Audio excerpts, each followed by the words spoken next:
Güemes, el sueño de una América libre, de Manuel Moscoso y Javier Flores.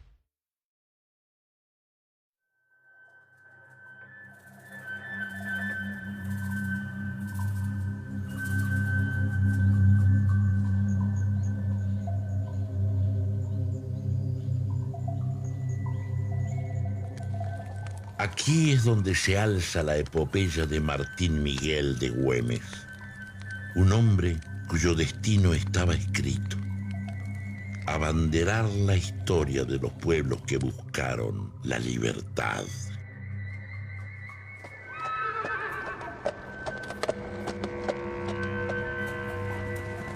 ¿Cómo contar la historia de este hombre sin caer en vanas definiciones de heroísmo?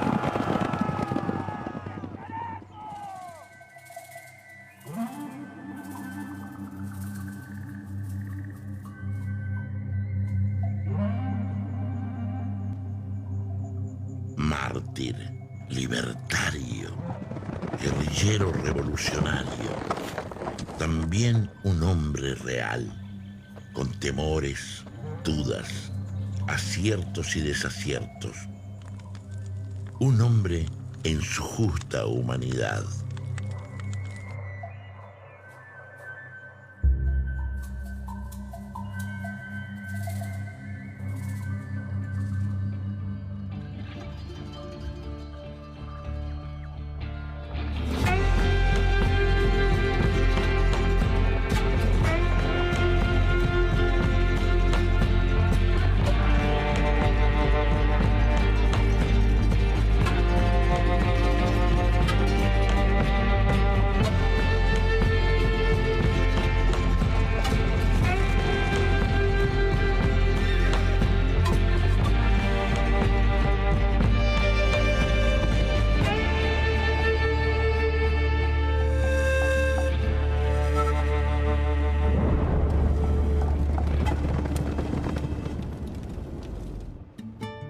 Salta, corazón geográfico del virreinato del Río de la Plata, creada por el rey Carlos III de España, allá por 1776.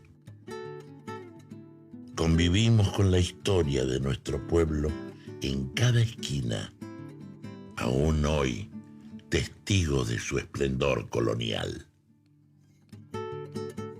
Es necesario situarse en un territorio igual, pero a la vez distinto desde el punto de vista político del que nosotros vivimos 2 siglos y pico después. Porque Salta era capital de lo que se llamó la Intendencia de Salta en Tucumán, que era un enorme territorio, miles de kilómetros cuadrados, que comprendían no solamente las actuales provincias del noroeste argentino, sino también distritos como Tarija. Una extensión mayor, un poco mayor, que el territorio de la actual Colombia. De manera tal de que no nos imaginemos un escenario alrededor de la Plaza 9 de Julio, sino un escenario inmenso. Y ahí hay que entender que Salta era una ciudad, en ese contexto, muy importante por su economía, por su desarrollo, ya que luego de largos años de belicosidad aborigen y que los aborígenes habían atacado constantemente la ciudad, habían logrado domesticarlos, erradicarlos, ¿no?, por medio de las mitimaes y dominar los valles. Con el dominio de los valles surge una especie de burguesía terrateniente, que a su vez es una burguesía comercial, o sea, son comerciantes y terratenientes. Una Salta que incluso fisonómicamente es diferente a Buenos Aires porque empiezan a aparecer las casas de 2 pisos, las casas de alto. Buenos Aires sigue siendo un villorio de casas pobres y bajas.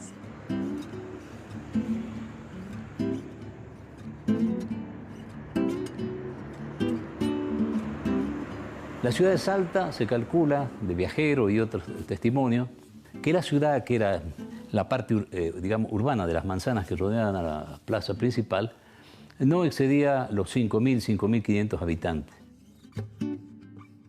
Salta tenía una población multiétnica, originaria, mestizada, tiene población esclava, mulatos, zambos, algunos son libres, otros están en régimen de esclavitud. Tiene una fuerte procedencia de España peninsular y una familias o apellidos que se pueden relacionar o se vinculan directamente al momento de la fundación de la ciudad. La mayoría de la población vivía en lo que se llamaba el área rural, el campo. Esta zona que estamos nosotros en Cerrillo era considerado, digamos, fuera de la ciudad, el campo.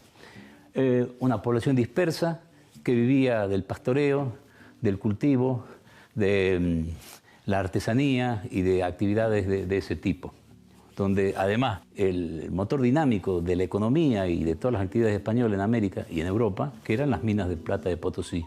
Y en Salta se desarrolla el comercio de mulas, el más grande del mundo en ese momento, según consta en los escritos de Carlos III. Entonces, eso era un negocio muy redituable porque se organizaban caravanas al Alto Perú y a Perú desde Salta. Según las crónicas de algunos viajeros, en Sumalao se llegaban a reunir hasta 80.000 mulas por año.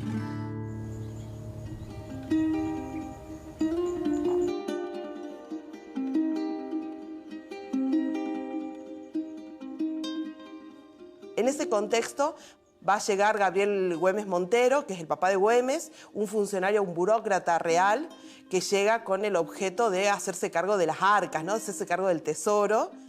Como es el ministro de Economía de ese momento. Don Gabriel de Güemes Montero se casa con Magdalena de Goyeché y Lacorte, que es jujeña y es descendiente directa del fundador de Jujuy. Ella, la mamá de Güemes, es una mujer de alcurnia, una mujer de la élite jujeña, descendiente de los fundadores, y él, si bien es un funcionario real, nombrado directamente por el rey y demás, no es un hombre de fortuna. De hecho, en su testamento, Gabriel Güemes Monteros dice que lo único que había podido aportar al dote matrimonial era su buen don de gente, pues no tenía dinero. Y aquí nace, en 1785, el 8 de febrero, Martín Miguel de Güemes, uno de los hijos de la familia de Güemes Goyechea.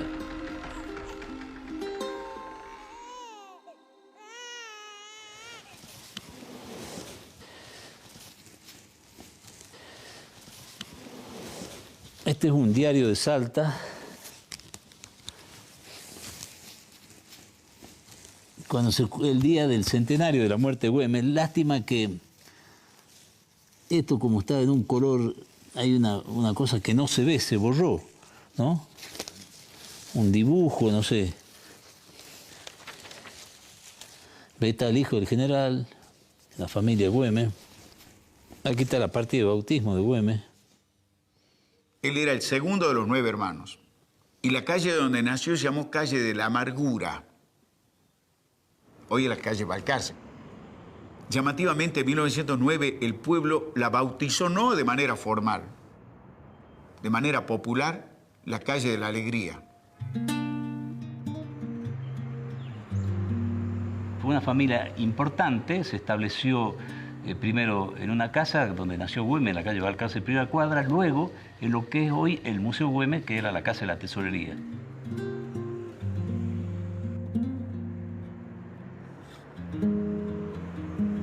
Él nació en plena época revolucionaria, porque ya se había lanzado el precursor, que era José Gabriel Tupac Amaru, a una lucha contra el Imperio Español muy fuerte.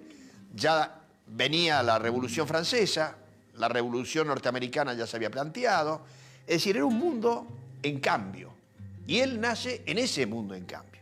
Entonces Güemes se crió en un clima familiar, de una familia con recursos, de una familia con prestigio social, con poder, y además con una vocación por el campo. Desde muy chico, Güemes aprendió a tratar familiarmente con los chicos de su edad, aprendió el manejo del caballo, aprendió a conocer la forma de ser de la gente, el paisaje.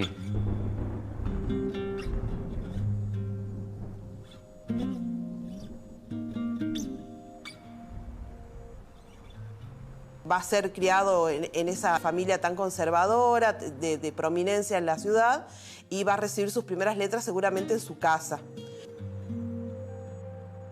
Güemes en la tesorería le ayudaba al padre, era uno de los ayudantes en hacer las cuentas. O sea, tenía una cabeza organizada, tenía una conexión muy directa con la realidad. Él no era un chico que se había creado en una burbuja. y el padre lo encaminó, digamos, en la carrera militar.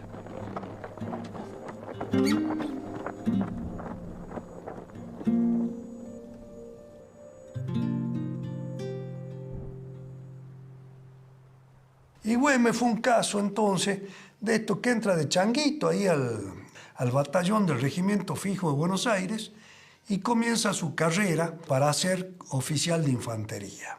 Este regimiento fijo que estaba en Salta va a entrar en decadencia, si se quiere, y va a ser finalmente trasladado a Buenos Aires, llevándoselo al cadete Güemes, muy joven, a Buenos Aires, lo que le va a permitir participar de las invasiones inglesas. Pero hay un hecho insólito, que es la toma del buque Justina. Se produce una bajante súbita del Río de la Plata, un buque de 26 cañones, que estaba ubicado justamente donde hoy está la Torre de los Ingleses. Allí, Güemes llega justo un 12 de agosto de una misión que tenía y le ordenan controlar la costa. Cuando él está controlando la costa, ve que el barco queda varado. Güemes, al ver esto, ordena a la tropa meterse a caballo en el Río de la Plata, llegan al buque, lo toman al buque, combaten con los 126 hombres que tenía el buque y lo derrotan y toman ese barco, un abordaje de fuerzas de caballería a un barco inglés. Que es una de las proezas militares del arma de caballería inéditas en lo que es la historia militar del mundo. Se lo estudia en las academias militares justamente porque es un caso extraordinario.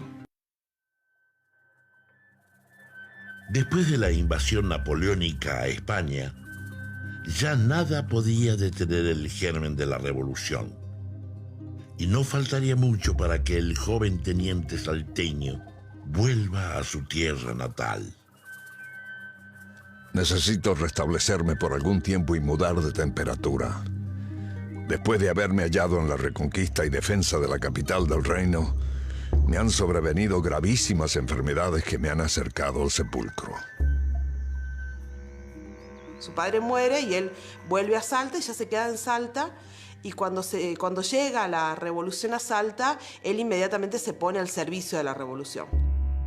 En Buenos Aires había estallado la Revolución de Mayo, pero mientras esta aún se definía en disputas políticas, en Güemes ya hervía un profundo sentimiento americano de hondo contacto con su tierra. Cabildo de Salta es el primero, digamos, de todo el virreinato que se pronuncia a favor de la Revolución de Mayo. Se produce Salta, vuelve a ser un epicentro, lo fue económicamente durante mucho tiempo, pero en este caso también de la guerra, por su posición, su ubicación. Los españoles querían pasar Jujuy, atravesar la barrera de Salta, tomar por la espalda Córdoba y, digamos, seguir hasta el puerto de Buenos Aires, unirse a los realistas de Montevideo y cerrar el círculo y terminar con la causa de la independencia, no solamente en esta parte, sino también en el caso de Montevideo, que era una plaza fuerte de los realistas.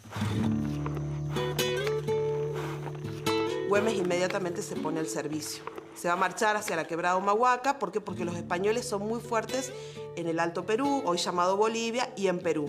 Y va a empezar a pergeñar lo que va a ser su plan de trabajo con un ejército de formación espontánea, le llamo yo, porque no son, digamos, milicias que tengan una formación militar con una instrucción sistemática, sino que son gauchos, ¿no? Generalmente mestizos, que se han formado en la lucha de fronteras.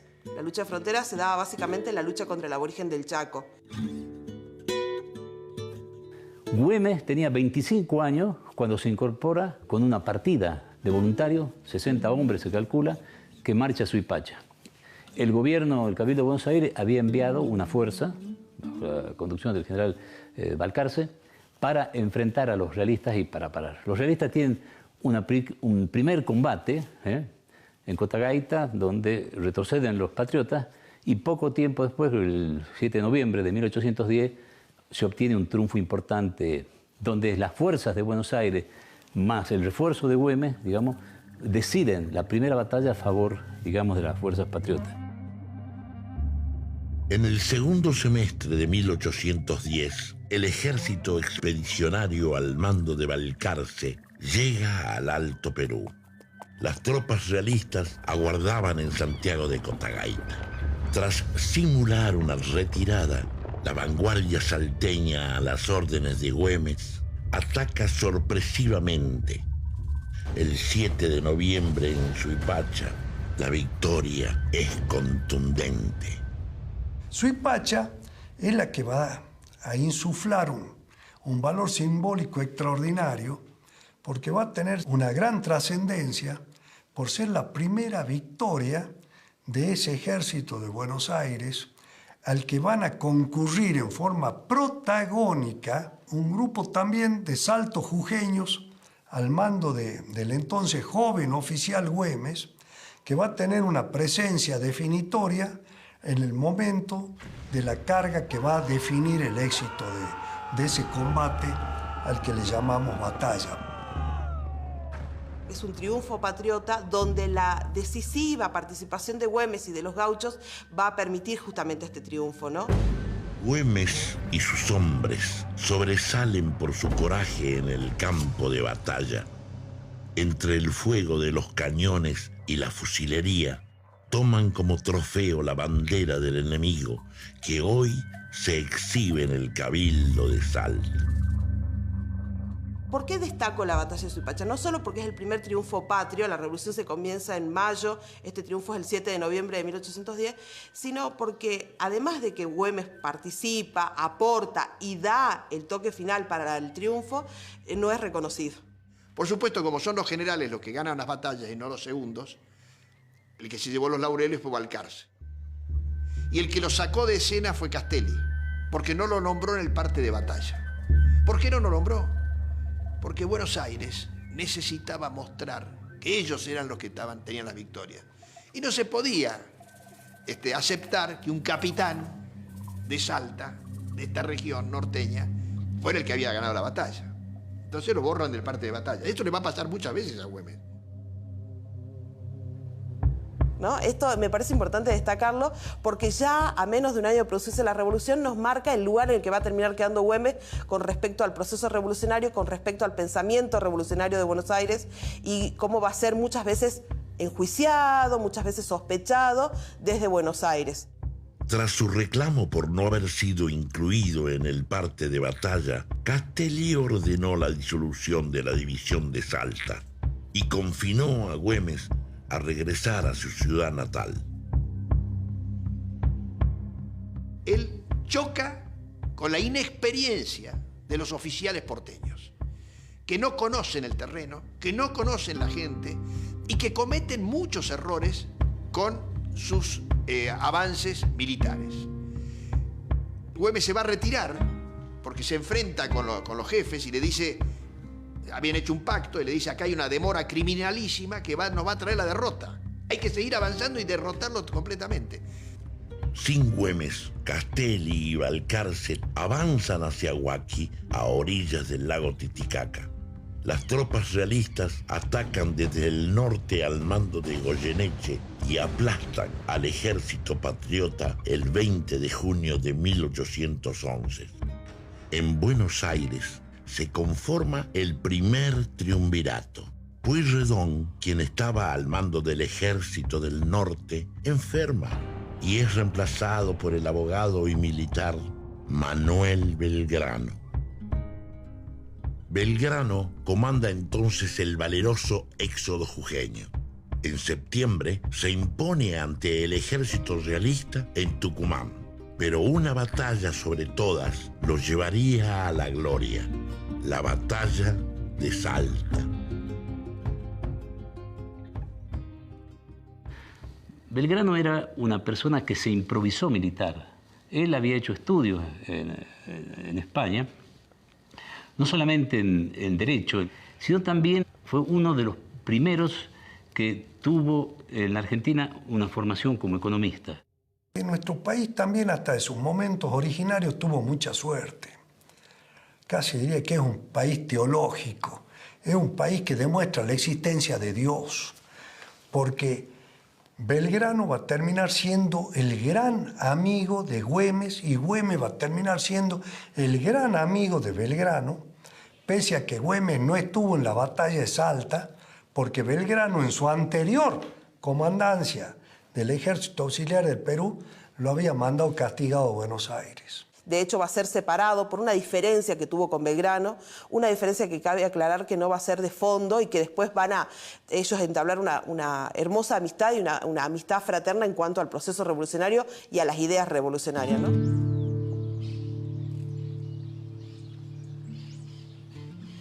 Estamos acá en el campo de la Cruz, o monumento al 20 de febrero de 1813, conmemorativo de la victoria que tuvo el general Belgrano sobre las tropas realistas de Pío Tristán.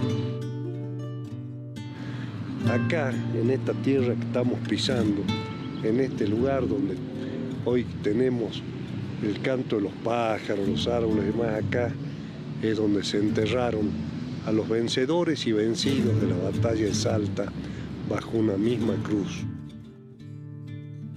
Y la batalla de Salta fue la gran revancha de lo que había sido la feroz derrota de Huaki.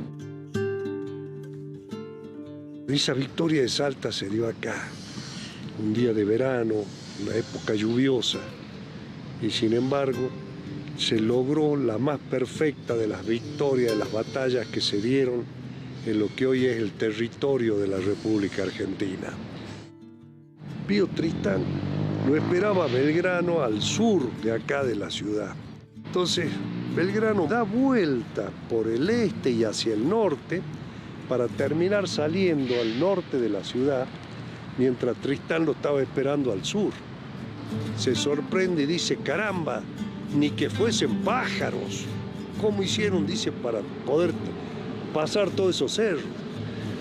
Y Tristán entonces cambia de frente al norte de la ciudad y Belgrano va a avanzar en columnas y despliega después toda su fuerza en batalla, donde se enfrentarían entonces las dos infanterías más fuertes de lo que era el Río de la Plata y el Perú, que era el Real de Lima con los patricios de Buenos Aires.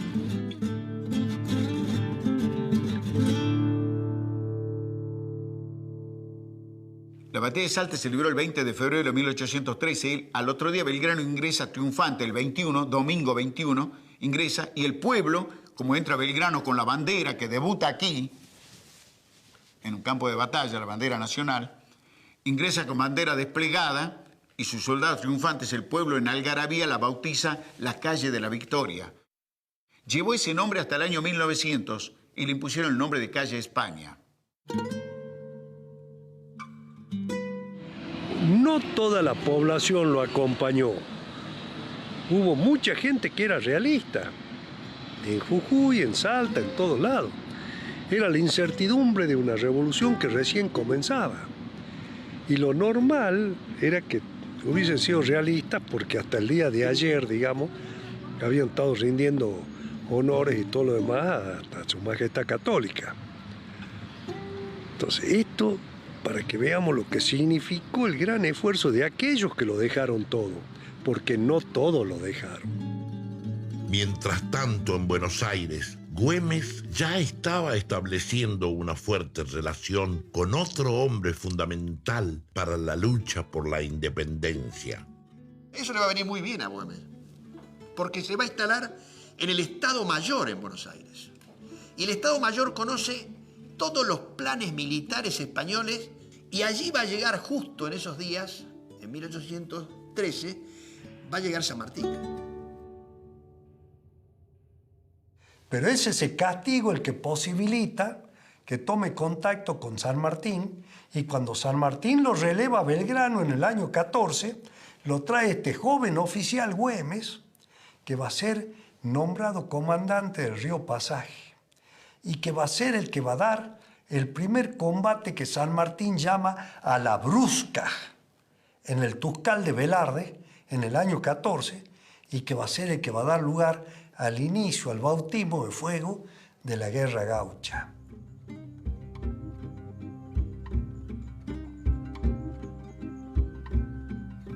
La revolución es un vidrio delicado que puede romperse al más leve soplo del viento y hacerse pedazos. Y un gobierno naciente que los hombres aún no están acostumbrados a obedecer es una nave situada en alta mar, sin brújula y expuesta a los combates de las pasiones y borrascas humanas.